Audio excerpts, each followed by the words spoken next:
Well, we welcome you to the Best of Texas Wrestling, and to prove that, we've got a pair of the best who are going to be competing with each other. Bruiser Brody will battle Nick Bockwinkel, who is the champion of the AWA. Up in the ring, Boyd Pierce is about to introduce this event. Let's pick him up. This event for the AWA heavyweight title, 2 out of 3 fall, 45-minute time limit. At 325 pounds, the challenger from New Mexico, Bruiser Brody. And in the blue corner, 245 pounds, the AWA heavyweight title holder, Nick Bockwinkel. Your referee for this title match, Bronco Lubitsch. Nick Bockwinkel puts his precious belt, emblematic of the supremacy in the American Wrestling Association. And you see the ease with which powerful Bronco Lubitsch was able to lift it. It's a big belt, but then it covers a big area. The AWA is prominent up throughout the Midwest, through Minnesota, through Nebraska, and Michigan, Wisconsin, and in through Canada in that portion of Canada that is the middle part of the provinces. So it takes a big man and a big belt and a lot of ability to be rated as the champion of the AWA. There are 3 major wrestling groups. One is the AWA, one is the WWF, Worldwide Wrestling Federation, which is based mainly in New York and the New England states, and the National Wrestling Alliance, which has affiliated with promoters in Canada, Mexico, Japan, Korea, Australia, New Zealand, and all over the United States. And right now, champion Nick Bockwinkel of the AWA, and remember, we have not termed Nick Bockwinkel as a world heavyweight champion. We have said he is the champion of the AWA, and he may not be when this match is over, because Bruiser Brody is as intent as any challenger I have ever seen to teach the sometimes supercilious Mr. Bockwinkel a lesson.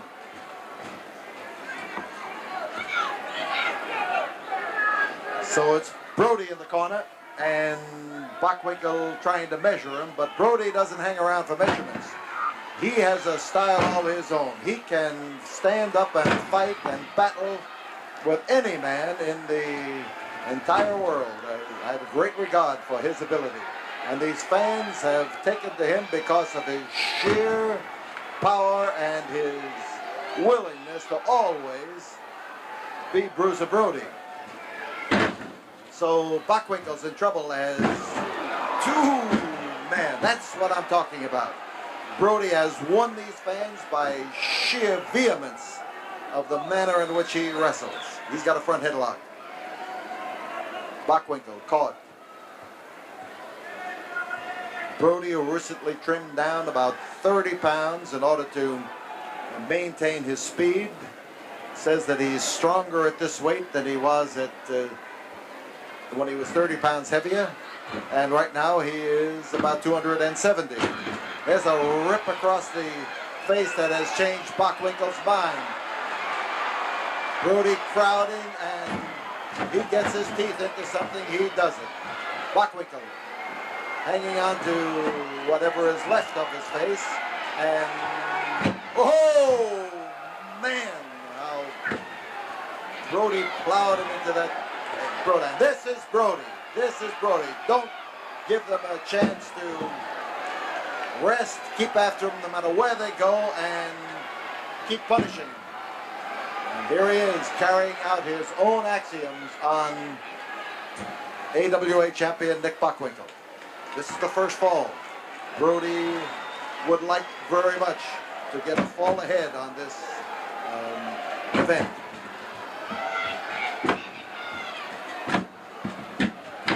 With those fierce kicks. It has long been my impression that he could kick harder and more often than any man I have seen in this game in 47 years. And he uses those legs with amazing efficiency. Bockwinkel in trouble. Here is Brody looking to decapitate him. Oh, man. Oh, and look at those fans. Listen to those fans. Brody at his best as he lays the boot into Nick Bockwinkel.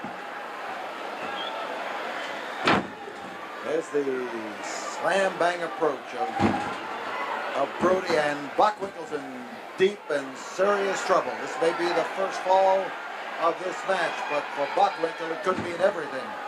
He has taken a lashing from Brody. So Brody is looking for the opportunity, but he is also looking toward the conclusion of this match, and if he can win it in one fall as a backbreaker, he is going to be that much further ahead. That's why he has not made an effort to pin Bockwinkel. He has made an effort to perhaps win this in one fall and make it impossible for Nick to return.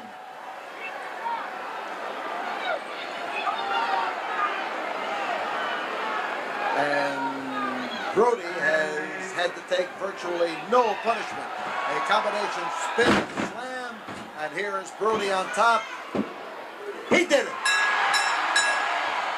Bruiser Brody takes the first fall. 5 minutes, 12 seconds, the challenger, Bruiser Brody.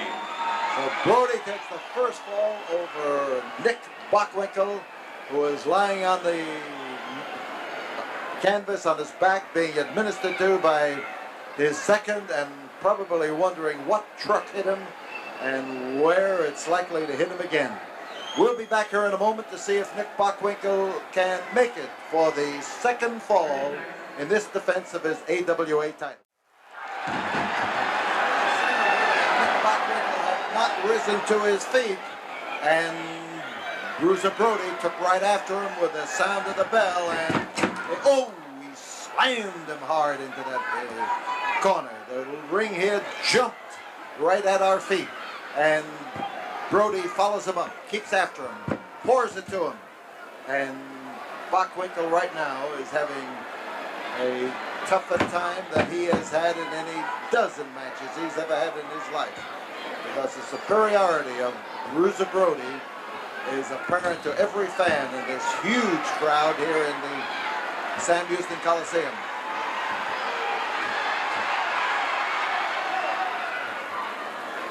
Bockwinkel now trying his first real offensive move on Brody. The neck snap, and he got great cooperation from the rope that time, believe me. It drove him up and drove him backwards.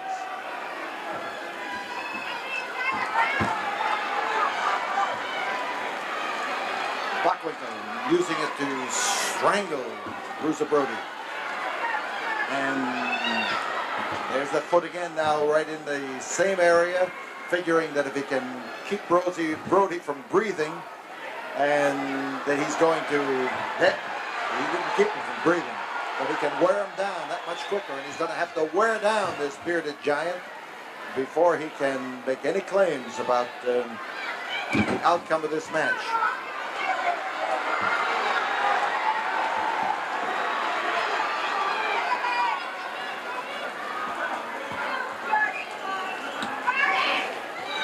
Again, snap of the rope, and this time Bockwinkel proves adept at using not just the top rope, but all of the ropes. They're close to the rope on that far side, and look at Bockwinkel. He wondered what happened, what hit him, what threw him would probably be closer to the truth. And Brody, caught in those ropes, is wrapped up again. So Bruiser on the outside, fans screaming for him to get in there and get after Bockwinkel, and that's just what he does. He rarely spends time on the outside of the ring unless he's out there pounding an opponent through the concrete. Brody, Watch that body of his. It's starting to stiffen. You see him now shaking off the effects of the punishment. As much as he's psyching himself up, saying he can't hurt me. And whether he can or not, Brody now is in a better position to defend himself. He doesn't think he can be hurt. And as Bruiser comes up, you see that slamming into the jaw of Nick Bockwinkel.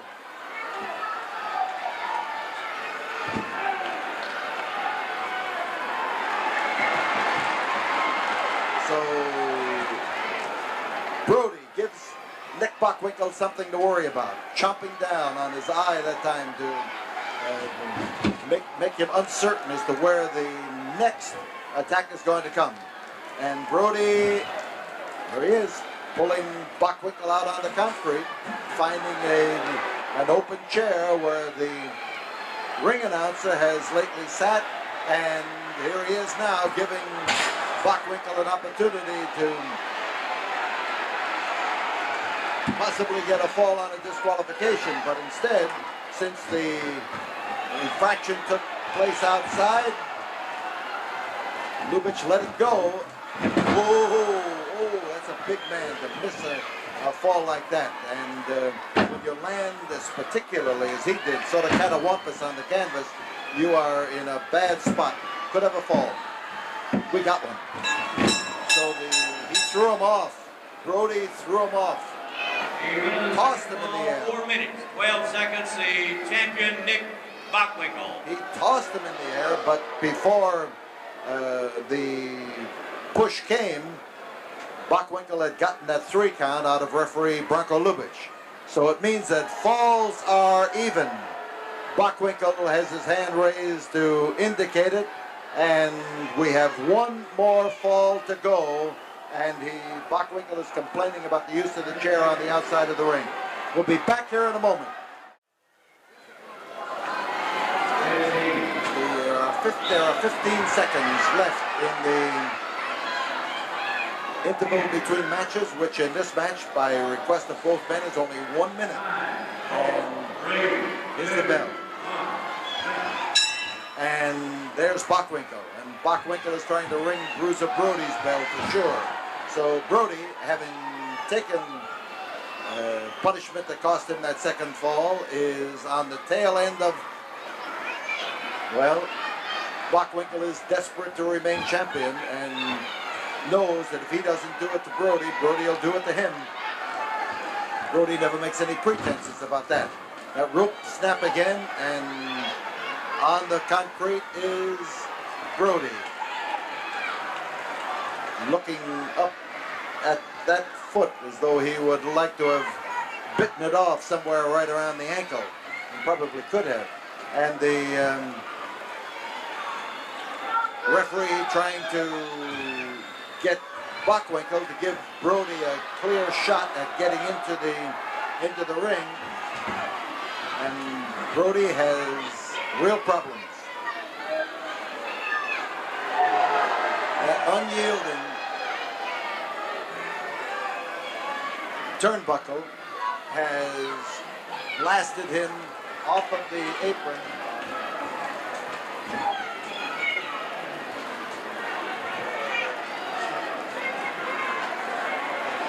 So Brody's outside. You see him again, smashed this time into the steps that lead up into the ring. And Brody now, away from the ring, may have an opportunity to recover just a little bit better than he had in previous punishment. So Brody is cut. He has been slammed into the turnbuckle and into the steps. The blood is running down his face, and as he starts now for the ring, you see him being kicked away, and he is halfway up the aisle and in another direction. And Nick Bockwinkel, anxious for the count to take place. Here comes Brody. No, that count is not going to stop him because Bockwinkel has broken the count, and Bockwinkel senses this as his opportunity. But there is the Bruiser off on the floor. The cold concrete is somewhat of a shock to him. You can bet as he goes down there. But there he is, bloody from the contact with the steel of the turnbuckle and the contact with Nick Bockwinkel. And we've got Brody trying to get in, but running into Bockwinkel every place he goes. And now that's the first chance he's had to do something about it. And as he grabs him, he plants that chair into the midsection and the exposed ribs of Nick Bockwinkel. And here is Brody's opportunity to get back into the ring. Listen to that crowd as they start screaming. Brody to blast him. Bockwinkel putting up a desperate fight now, but he's weakening. And Brody is unleashing with those powerhouse blows of his, and he can do it. There's another smackaroo. Oh, what a tremendous wallop. And Brody now, his head is starting to clear because he is timing those wallops to the proper degree. And as he maneuvers in to pound away at Nick Bockwinkel, Bockwinkel is draped on that turnbuckle and wasn't able to defend himself. Here's the Bruiser looking for the chance to shoot in a wallop, and shoot it, and he did. He laid it in there. And Bruiser Brody is in complete command. This is the third and deciding fall. And Brody now, as he gets up there, wants to beat a tattoo on the head of Nick Bockwinkel. And there goes Bockwinkel now, throwing Brody over the top rope. We're going to have a disqualification. Bruiser Brody is going to win this fall on a disqualification. And automatically and without question, Bruiser Brody was thrown over the top rope. There is no other decision a referee can give. His crowd gives him a roar of approval. Nick Bockwinkel, the winner of the match, disqualification, Bruiser Brody. Crawls out of the ring, holding on to his title belt. He has lost the match. He has lost the decision. Brody has an empty victory here as he wins the match, wins over the AWA champion, who deliberately threw him over the top rope to save his title, and the referee can make no other decision. The rules say he must disqualify a man if there is a toss over the top rope. And here we have Brody arguing. He doesn't want to win. He wants Bockwinkel. That's his argument. And Brody says he's going to sit right there until Bockwinkel comes back and gets into the ring.